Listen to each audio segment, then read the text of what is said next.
and this is the speaking test of the International English Language Testing System taking place on Saturday, the 11th of March at the Beacon Center, center number BN367. The candidate is Sabrina Valancheri, and the candidate number is 003400. The examiner is Carol Kennedy, and the examiner number is 433816. Good morning. Oh, what is your full name? What is your full name, please? Hmm. My full name is Brian Ballinkeri, and what should I call you? Oh, you can call me Saba. May I see your identification, please? Sarah. Yes. May I see your identification, please, Sarah? Yes. Here it is. Okay, thank you. Now, in this first part, I'd like to ask you some questions about yourself. Let's talk about where you live. Where do you where do you live in your country?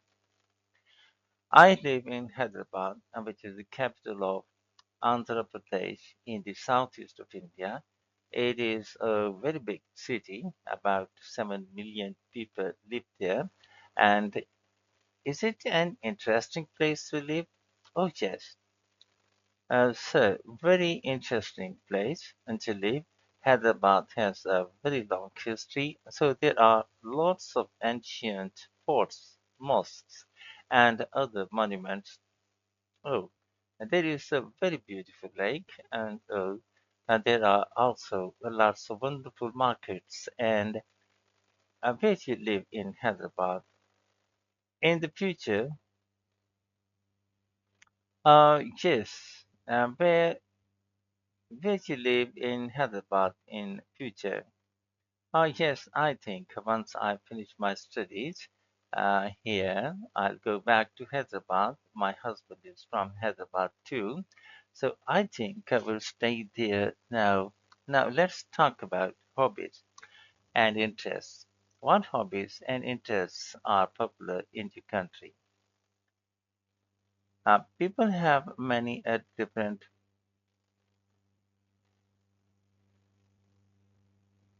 pastimes. In my country, I think the most popular these days are things like gardening and do it yourself, which is when people, well, usually men make things for the home. I think women tend not to have too many hobbies. You can't really call shopping a hobby. I think in the past, women used to fill up the leisure time that they had with craft activities, but showing anything on so common these days, I think reading is still very popular, especially now these days with the new e-readers and which hobbies. And which hobbies and interests do you enjoy?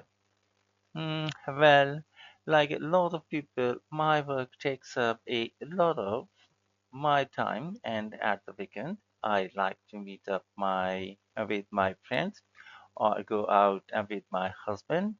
So I don't really have much time for hobbies, but I do read a lot, especially history and biography. Also, I love collecting art, so I go to a lot of art fairs. I really like colorful, abstract art, which really brighten up our homes. And and what hobbies and interests did you have as child? Gosh, oh, that was a long time ago.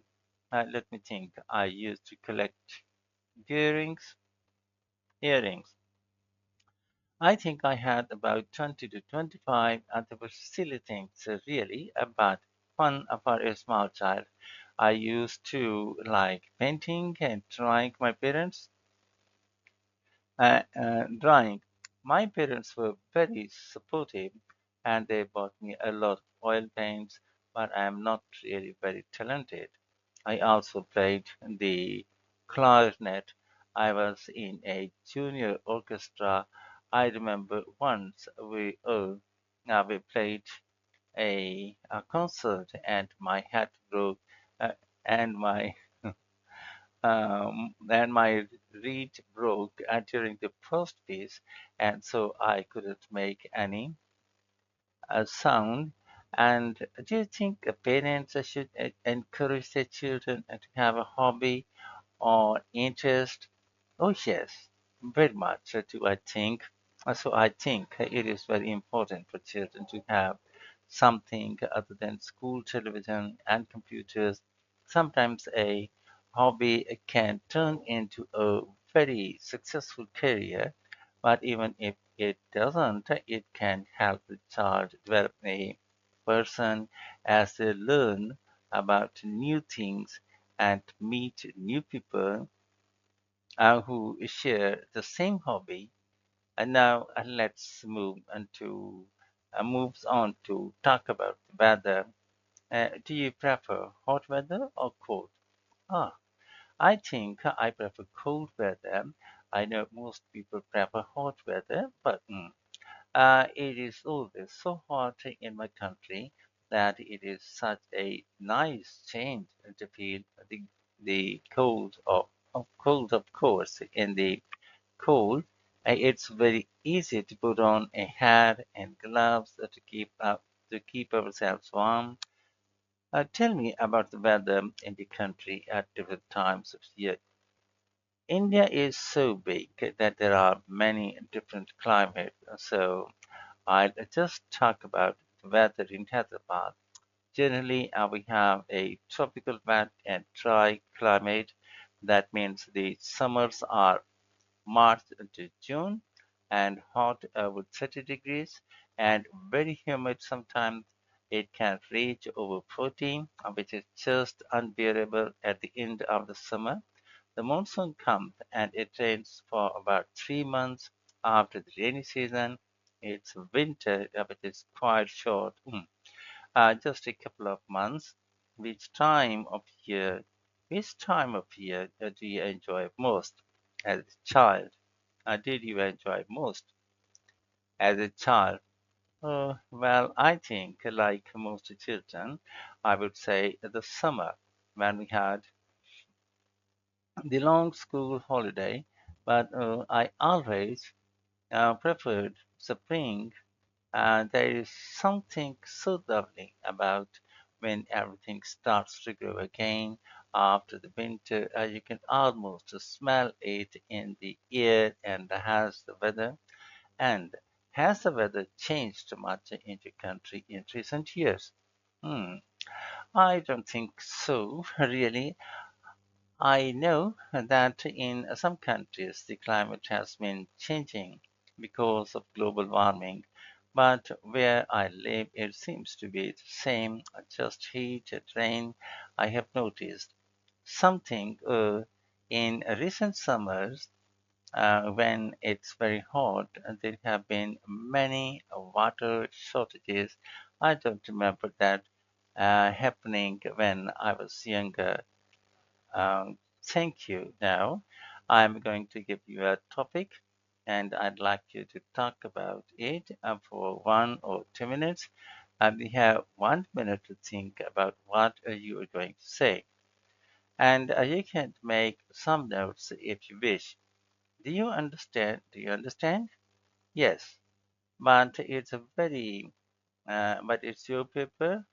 Yes, but it's your paper and pencil, and here is your topic. I'd like you to describe a gift or present that somebody gave you recently. Okay, now you have 1 to 2 minutes for this, so don't worry if I stop you. I'll let you know when the time is up. You start speaking. Now, please.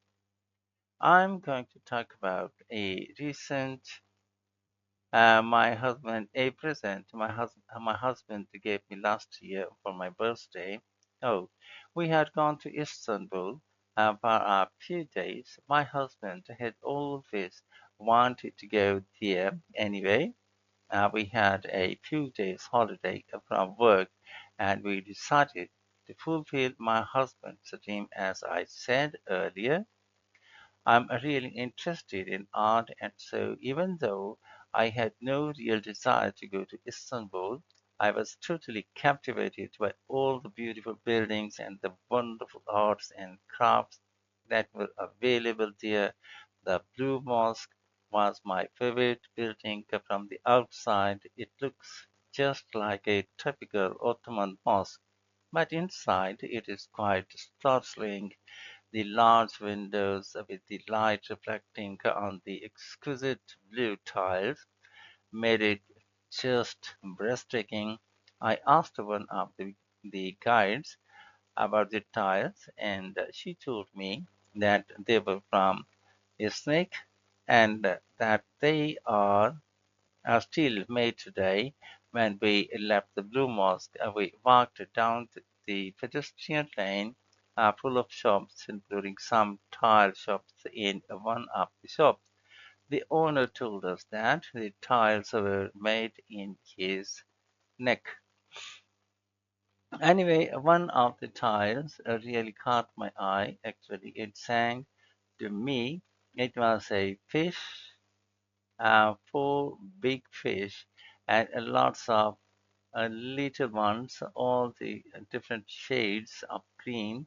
I really wanted it, but when we asked the price, it was very high, something like 300 American dollars. Obviously, I knew we could negotiate, but it seemed such a high price that we just left the next night. Uh, left. The next night, we went out for my birthday meal. Uh, just as we were finishing the dessert, the waiter came over and handed me the most beautiful wrapped gift I knew at once. Uh, because it was very heavy, that it was the fish tail. That's why. And does this person often buy you presents? Well, he is good at remembering my birthday and our anniversary. So he does usually buy me something nice. Then, but he doesn't just buy a present out of the blue. Thank you. Could I have the booklet, the pencil, and the paperback, please? Cute. Now, you've been telling me about a present you received, and I'd like to ask you some more general questions related to this. So let's talk about attitudes to gifts. Can you tell me something about how people feel when they receive a homemade gift and when they receive a shop-bought gift? Well, I think as with everything, it depends on the person and the gift. When a grandchild makes something for the grandparents, like a bookmark or a clay pot that they've made at school, then obviously the grandparents will treasure it. For adults, I think it's a bit different. People are going to give homemade gifts, then they need to be of a really good quality. Why do you think? Why do you say that? Well, when children make things, it is the thought that counts, but when it is adults making things, it has to look like the present is a proper present rather than something that they've made just because it is cheaper. Of course, the thought still counts, and in many ways, our time and now is more important or precious than money. So, if somebody has spent a lot of time making a gift, it will mean a lot. But if someone has made chutney or pickles or some other type of food, then it has to be edible and as well. uh, tastes nice as well. So, what about shop bought gifts? Gifts. Most gifts these days are shop bought, and there isn't really anything wrong with that. What is important, I think, with the shop bought gift is that the person the buying the gift should spend some time thinking about what the other person would really appreciate. It's no good a husband going into a perfume shop and buying the first perfume he likes. He needs to see what perfume his wife is wearing. That shows his wife that he is paying her attention. And do you think that the children get more pleasure receiving gifts than adults do? Yes. And no, obviously, children love receiving. Yes and no. Obviously, children love receiving gifts, but the children do generally get a lot of gifts. Children these days are spoiled and they get too many gifts. So, the more gifts they get, the less they value them. Adults, on the other hand, generally have the resources to buy things for themselves. So if they really want something, they can buy it, of course. This then makes a present buying for adults much more difficult. But of course, there are things that we like that we can't really afford, or we can afford them but can't justify their expense. What sort of things are you thinking of? For women, it might be perfume or a day at the spa or a new pair of party heels. For men, usually something to do with their hobbies or books or CDs. Do you think that more people get more pleasure giving or receiving gifts? This is a tricky one. Why? Well, I think most people get pleasure out of both, of course. It depends. We may not get a lot of pleasure out of giving gifts to children who we know may not appreciate them, but if we have found the perfect gift for someone we love and we know it's going to make them happy, well, then this will really fill our hearts with joy. Similarly, if someone receives a gift of something that they don't really want, or they can sense that it has been bought out of haste, then this isn't really going to make them feel that good. But if it is something wonderful, then well, of course, they are going to feel fantastic about it. And let's move on. Let's move on to talk about the commercial aspects of giving. How much do advertisements influence people when they buy gifts? In my opinion, probably not too much. I mean, most adverts are for things like cars and household products, which aren't really gifts. Although a lot of young people like to be given new phones and other gadgets, so if a parent isn't sure which model to get, then they could be influenced by advertising. And and do you think that some festivals have become commercialized as a result of the emphasis on buying gifts? Oh, yes, definitely, yes. In fact, I think it is much worse than it is not just the old festivals becoming commercialized, but so-called new ones being created just for the sake of giving present giving. Can you tell me more about that? Yes, things like Valentine's Day and Mother's Day aren't Indian traditions, but certainly we find we have to buy a present for our spouse on Valentine's Day, and while it is nice to recognize how important our mothers are, surely it should be something we do every day, not just once a year when we buy her some chocolates. Thank you very much, Sabah. And that is the end of the speaking test. Okay, yeah.